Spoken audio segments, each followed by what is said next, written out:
J'ai eu une enfance géniale, des parents aimants, une famille aimante, mais j'ai fait l'expérience de l'abandon, j'ai fait l'expérience du harcèlement, et on m'a fait connaître la terreur. Et ça vient de là, cette peur que j'ai eue toute ma vie. Et plus tard, j'ai tenté de la gérer d'une manière négative, par l'alcool et la drogue. Maintenant, avec ce bagage négatif, quand des événements surviennent, n'importe quoi d'important dans la vie, je me suis marié, j'ai eu des enfants très vite, mon père est décédé, on m'a diagnostiqué un cancer, j'ai été promu à un emploi pour lequel je n'étais pas préparé, mais que j'ai accepté, et ça a fini par être trop.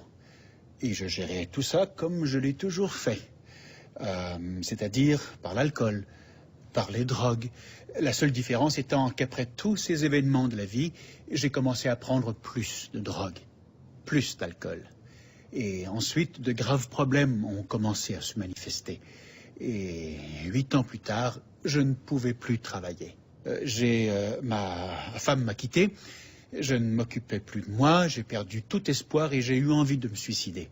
Et le tournant, pour moi, ça a été de retrouver l'espoir. J'ai trouvé la seule chose qui pouvait m'aider, c'est-à-dire des gestes de bonté. C'est la gentillesse des travailleurs sociaux et des autres intervenants, et aussi des alcooliques anonymes, qui m'a redonné la confiance et l'espoir.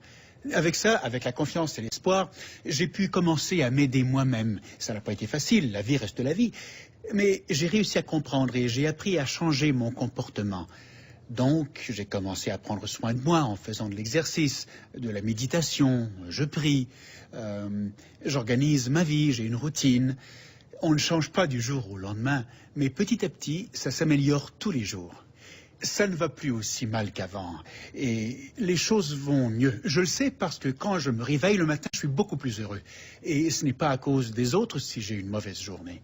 C'est à moi de voir à ce qu'elle soit belle. Donc je veille, quand je me lève, à faire ce qu'il faut pour m'aider.